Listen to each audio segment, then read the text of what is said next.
Hey folks, how you all doing? So today I thought I'd do a video of showing artists that I have in my collection that you may be surprised that I own.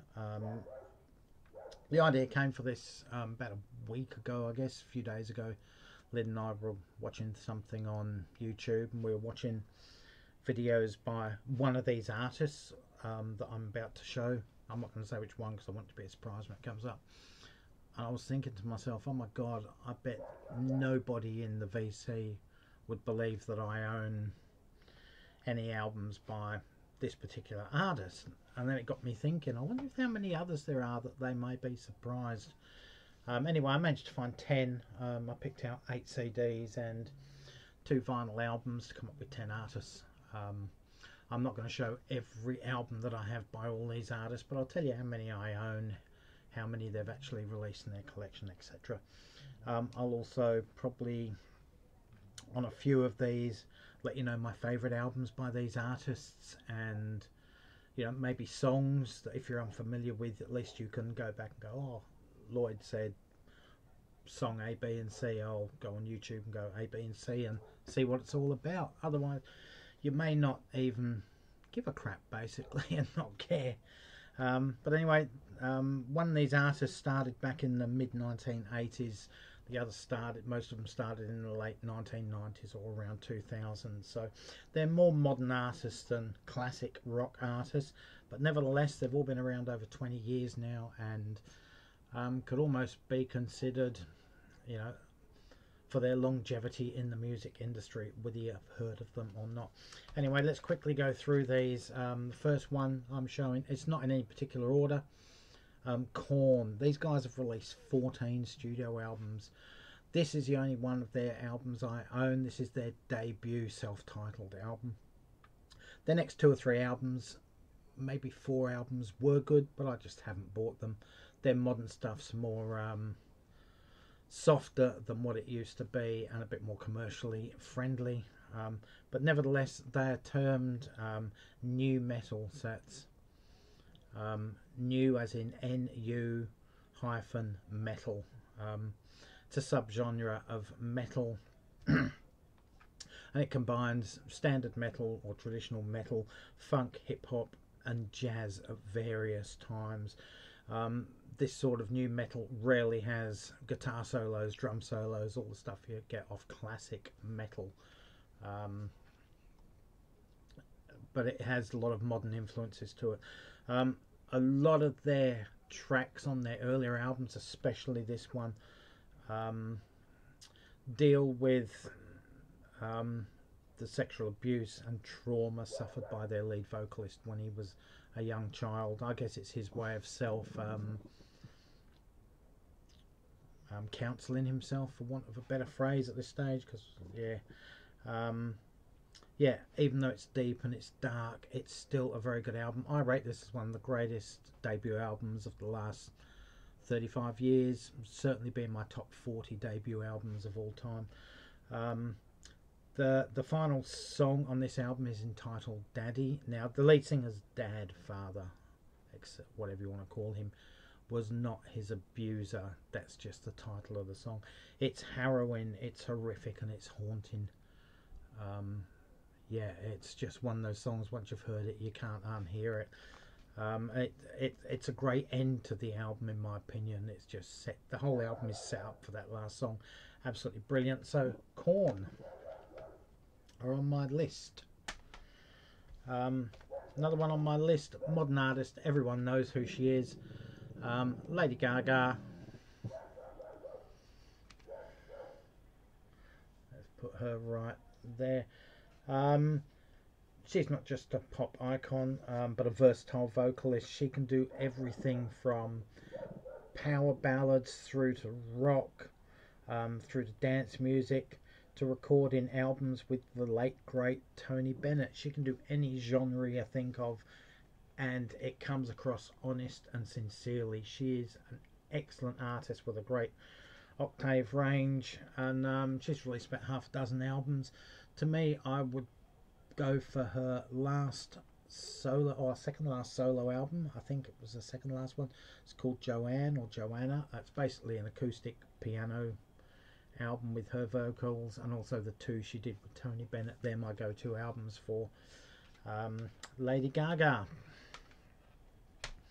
Next on my list, I've got another one of those new metal bands. This is Linkin Park. They've released 7 albums, or is it 8? I have the first 4. I didn't bother with the ones after that. I also have a live album. I didn't bother with the ones after that. They got a bit more mellow, a bit more radio friendly, softer in their approach. They just didn't have the aggression, and I don't think they had the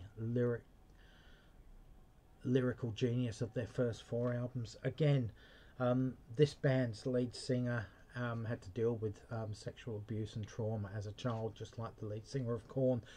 These songs are the same. They do have a rapper singing, or rapper, and they do have a metal guy singing in each of their songs, so it bounces off each other really well. There's songs of theirs like Paper Cut and Numb. They're not on this album. They're on Hybrid Theory, which was their debut album, which I do have as well. As I said, I have the first 4 albums. They're pretty sad to deal with the mental trauma that their lead singer went through. Now, I guess he couldn't escape his demons, because it was only a few years ago, age 41, that he actually committed suicide and hung himself, which is really sad, because he was a really, really good vocalist, a great lyricist, and a very good band for their first few albums, in my opinion. The 4th artist on my list that you may be surprised I own, or you may not. You know, I like Southern rock, right? So I've got Kid Rock here. He's released 12 albums. Started out as a rapper, then he went into metal and new metal. There you are, as another new metal artist there, which is surprising. I never even realised this, but that's 3 of my first 4. I think there's a couple more to come as well. Before finally settling into Southern rock. So his first 5 albums was this metal, new metal, rap stuff, which I wasn't keen of. I'm a fan of his Southern rock style. He's very much, if you haven't heard much of his material, he's very much an in-your-face. He calls it as he sees it, and I don't think he's controversial. A lot of people think he's controversial.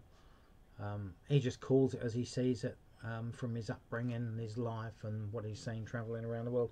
I just think he's a great, great artist. If you want to seek out an album of his, try Rock and Roll Jesus. That's a good place to start, in my opinion. Next up on my list, we go pretty much pop. Justin Timberlake. I actually like Justin Timberlake. He's released 5 studio albums. He's got a 6th one on the way this year, I believe, unless he's only just released his 6th one. I can't remember. So he started life as a Mouseketeer, ended up being part of the boy band NSYNC, whom I didn't like at all. I don't own anything by NSYNC. His solo material is more mature than the NSYNC stuff anyway.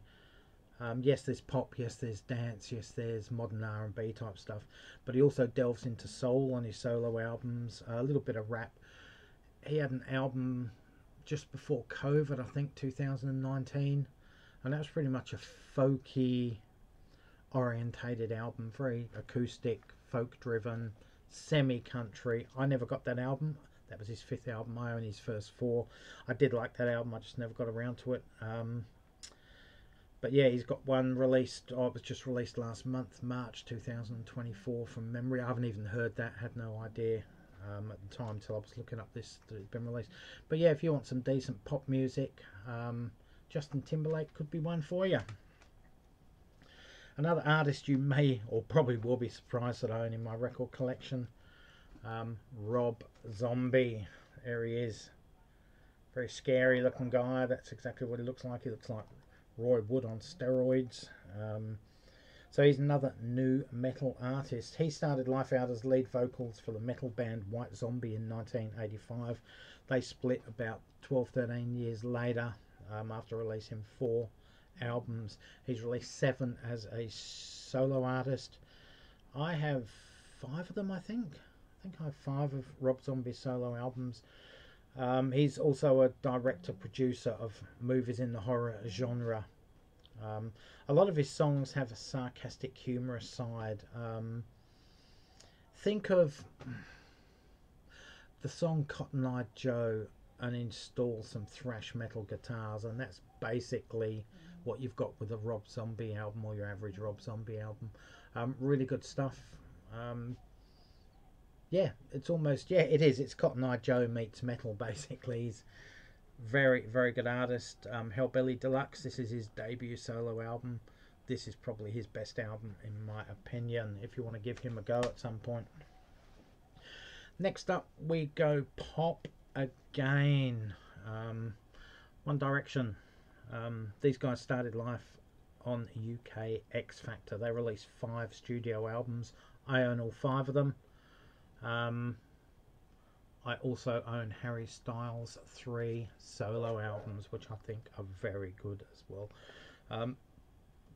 When you listen to One Direction's 5 studio albums, they started off as simplistic teenage pop, but then over the period of those 5 albums, over that 5 or 6 year period, whatever it was, they went into a bit of psychedelic rock, just rock, and the whole themes of their songs changed as they went from, you know, kids basically to being full-blown adults who had seen the world. And, you know, they went from kid songs to adult songs very quickly. So don't let the Simon Cowell factor detract you from listening to their music. Seek out a couple of their later albums, and you might be surprised how good these guys are as well. Next up, we go for a bit more new metal again. What's that, 6 out of 8 so far have been some sort of 5 out of 8 have been sort of new metal. So here we go for let me just get this. Having a struggle, it's a bit cracked, so I'll get it out of the cover at this stage. Marilyn Manson. They've released 11 albums. I own the vast majority of them. Now this was the artist Lynn and I were looking at the other day, watching videos on YouTube, and it was this. I was going, oh my god, people wouldn't believe that I own Marilyn Manson. These guys are shock rock, they're glam rock, they're gothic, they're industrial, they're new metal. The songs are really graphic and confronting with their themes of violence, sex, sexual violence, drugs, etc., etc. You know, all the things to do with the dark, seedy side of life. Their music has mellowed over the years, over those 11 albums. Some of the lyrics have as well. They're not like quite as in your face as they were when they first started. But you'll either love or loathe Marilyn Manson. There's no in between. They're just one of them artists that thing. And the name Marilyn Manson, so each one of the members of the band has a name. One name of a model, supermodel, glamorous actress, etc. Their other name is taken from that of a serial killer. That's part of the shock and awe of their whole image. And you've got the two sides of popular culture in the US, which is the glamorous side and the dark, evil side of mass murderers, serial killers, and, you know, models. And their music sums it up very well. Plus Marilyn Manson, the vocalist himself, he's a very yeah, the image suits his lifestyle, I think, to a T. But yeah, Marilyn Manson, if you've never checked them out, The Golden Age of Grotesque is probably my favourite album of theirs, followed by Mechanical Animals. But yeah, there's, anyone who likes glam rock, you'll find bits of glam rock on their albums as well. So the second last one, we're going to go for an album here. This is actually a compilation album. This is by a Detroit rap duo called Insane Clown Posse. They hail from Detroit, Michigan. They've released 16 albums. Their albums are so hard to get here in Australia and tend to only be available on import. So when I met Lynn and we started talking about music, we got to know our love of music, I was actually surprised that she owned Insane Clown Posse albums, or ICP, as they're generally known, and she actually liked them. It was like, wow, you actually know these guys and love them. So yeah, their songs appear aggressive in nature, but when you strip back the layers, they expose a sarcastic, comic narrative of life in Detroit, which is really good. There's the comic side of it, the sarcastic side, and the serious side. But yeah, just that narrative of the way they grew up in Detroit leads you to the final artist in my list, who I'm going to show today, who is much along the same lines as those guys, and it is Eminem. Yeah, so he hails from Detroit too. He's released 11 studio albums. There's a 12th one coming out this year. This is his 11th one, by the way. He's also released 2 albums as part of D12, Dirty Dozen, Detroit 12. So I own all 13. His songs reflect life in Detroit, his personal struggles, being bullied and bashed as a white child growing up in a predominantly black neighborhood. The issues with his mum and Munchausen syndrome, and struggling to bring up, his daughter and adopted daughter as a single father. So a lot of his songs are like that. They also deal with personal issues like his drug and alcohol abuse, his failed relationships, etc. To me, he's a lyrical genius. He is up there with Bob Dylan as far as lyrical content goes on his songs. Forget the bad language, forget what the media says about him. This guy is absolutely brilliant. His best album, and a good place to start, is Recovery for me. It's called Recovery, sorry. That is a good album to get into. The Eminem Show is another good one to get into, and so is the Marshall Mathers LP. But Recovery, there's very little language on the album, as in foul language. It's all storytelling. But yeah, these lyrics on his albums are about as clever and witty as they get. I think even Oscar Wilde would be impressed with the wit in his lyrics, and I think Bob Dylan would surely be impressed by the intelligence and storytelling throughout his songs as well. So yeah, there you go, folks. There's 10 artists that you may be surprised, pleasantly surprised or not, I don't know, that I own in my record collection. Feel free in the comments below to let me know if you know most of these artists, or you own anything, or you don't own anything, but I've encouraged you to sort of seek them out. Anyway guys, thanks for watching. Stay safe, take care, all for now, catch you around, and bye folks.